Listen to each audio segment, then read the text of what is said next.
Today, we're joining Robin and Christine at the Conference House. Its breathtaking views of the Raritan Bay and lush green forests, winding paths, and biking trails make Conference House Park a must-visit stop for those seeking the perfect day trip. Located at the southernmost point of Staten Island, this 265-acre park is a peaceful, serene, and like so many other places on the island, filled with history. Today, Robin and Christine take a visit to Conference House Park to learn more about this local treasure. Built in 1680, the Conference House got its name when it became the setting for an unsuccessful peace conference held between the British and the colonists. Also known as the Billop House, the building was renovated and restored in the early 20th century. As if that weren't enough, visitors can also visit other nearby historic structures, including home once owned by Frederick Law Olmsted, who designed Central Park in New York City, the U.S. Capitol in Washington, D.C., and other parks throughout the country. Hello and welcome to another episode of Locally Grown. I'm Robin Lefkowitz. I'm Executive Vice President of Northfield Bank, and I'm here with Christine Dehart. I am broker owner of Salmon Real Estate. And we're very excited for this episode. Not that we're not excited about all our episodes, but we're in probably one of the most historic places on Staten Island that is the southernmost tip of New York State. And we're at the Key West of New York. Yeah, that was a little exaggerated. Yeah. But yeah. And this is the Billop House, and better known as the Conference House. However, this really is an amazing day in all of United States history because this is where the meeting was held to end the Revolutionary War. And actually, that meeting started on September 11th, 1776. September 11th, as we know, is another very big day for New York. Well, for history in general. Correct. As was this. So it was Benjamin Franklin, it was Edward Rutledge, and it was John Adams, and they were summoned by Lord Howe, who was trying to get everybody together to discuss the end of the Revolutionary War, which unfortunately continued on till 1783. So although the negotiations in 1776 occurred, it didn't quite end the war as was intended. But we have this very cool park, overlook, and there's a lot of things that are held here. I mean, you're right on the water. You have New Jersey right there with all of the ships and the boats coming through. It is a very picturesque park, as well as very cool and full of history. Well, and I'll add another historic fact is there are oak trees that are planted here around the site, and there used to be, well, there were 13, one for each of the colonies. So now at this time there's only 9 left because 4 of them didn't survive, but it's still, they're very cool and they're still all here. And it's really amazing. I know we keep referencing how Staten Island is so historic, but until it's pointed out to you, you would never know. And I remember coming here with my children watching fireworks on July 4th or coming here for a concert. And I'm gonna say sadly overlooking the house in the background that pretty much started it all. And it's really a New York monument that we should all be proud to have on Staten Island. That house was built in the 1600s. That's actually when the Deharts came to Staten Island. So that's the one thing that we can say came here about the same time as we did. The Conference House Park Visitor Center and Lenape Gallery contains a treasure trove of artifacts and information about the area.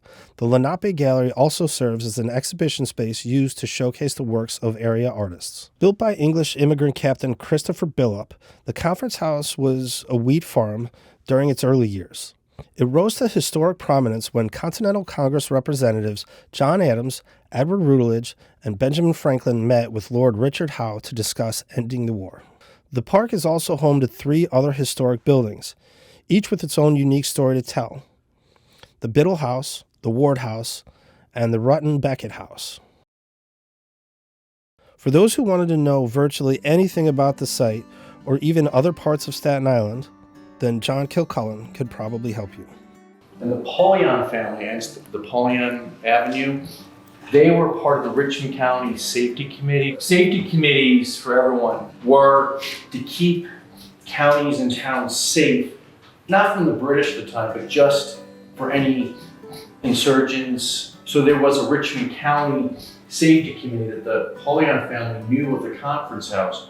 So this was originally called the Polyan House. Fast forward, it became known as the Olmsted Beale House because of Frederick Olmsted's connection. So the connection with this house and the conference house was the family knew of the house, and they said, hey, you have your house down at the end of Island Boulevard, let's have a meeting. So that's how that happened. So the Friends of are now actively working to make this a city landmark since 2006. They've taken it to the next level. So Olmsted's birthday, and I'm doing a lot of moving, he designed Central Prospect Parkway, Buffalo Park systems, hundreds of park systems around the country.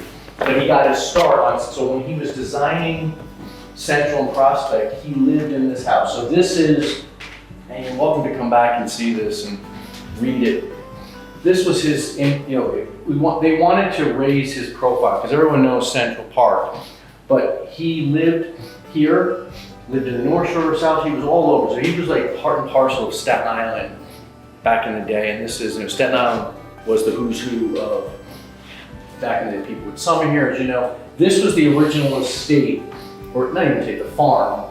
There's the house, and this just kind of gives you the same, this is what it was in the 1850s.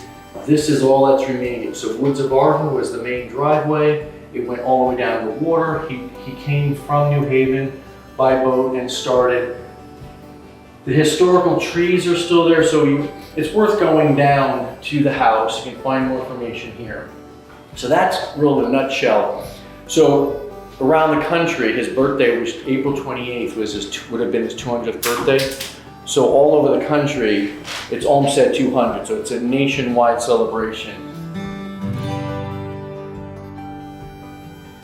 Frederick Olmsted used the area as a laboratory to design parks, planting trees, building winding paths, and working with rocks and boulders. If not for his work here, New York City's Central Park would not be the landmark it is today.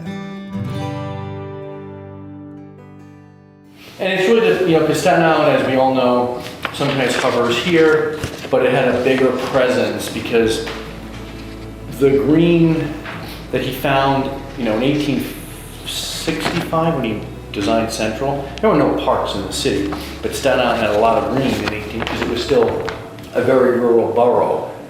That inspired him to kind of design Central Park to be that pastoral.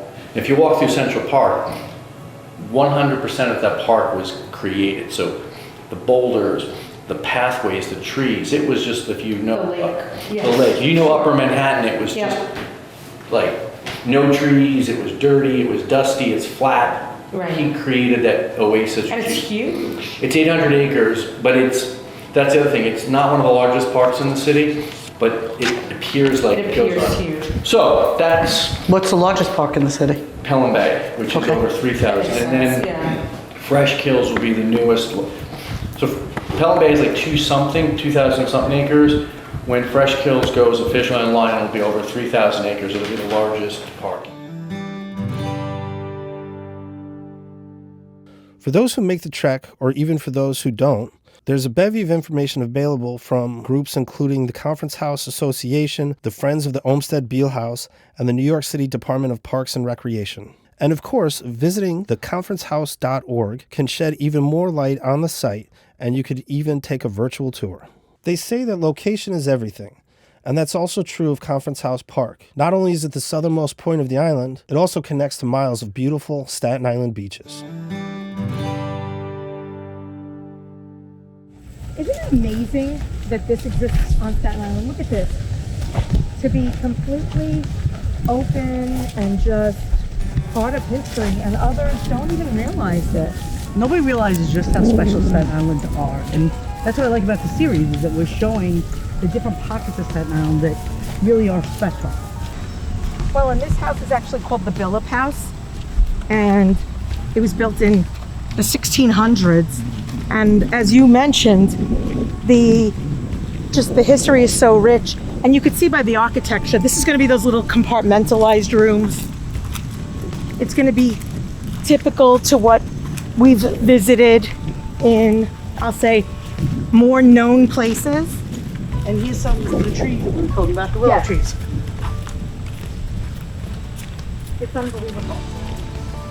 So, I mean, just to even take kids and come, you have a picnic on the grass, overlooking the water, Absolutely. and get a little bit of the history. Well, and it shows you that it was actually, this was indoctrinated in history as a historic monument in 1966.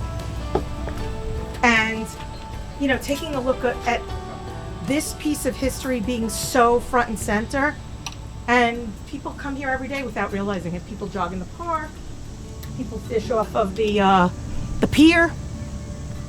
So there's a lot of amazing things, and I'm glad we could uncover them together. Yes, yes. So you have ghost hunters, we're history hunters of Staten Island.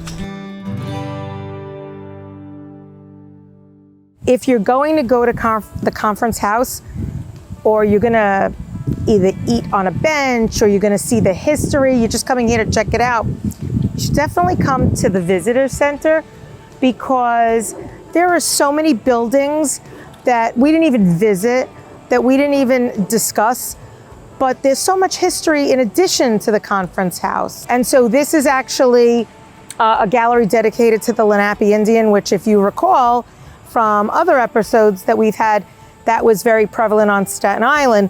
However, they've been using it as like a historical homage to the conference house and to other gallery art shows and parks endeavors that the Parks Department is having. So I would recommend that you go to nyc.gov/parks, and you can check out all the awesome things here on Staten Island, as well as in other boroughs. Yes. But it really is an eye-opener. And again, we live in, I'm gonna say, the most historic of the 5 boroughs. And you really owe it to yourselves to learn about that. Absolutely, absolutely. And you'll see that most of the parks started right here on Staten Island. So I think this was amazing. Did you not have a great day here? This was an awesome day.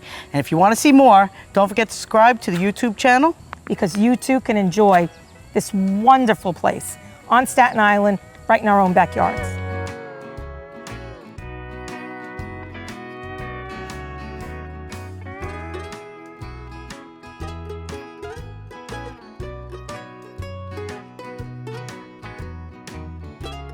So this is the caretaker's quarters now. And another garden. Yeah. I think this series we're planning on visiting a couple of different gardens. Yeah. It really puts the pun on locally grown. That's what I'm saying.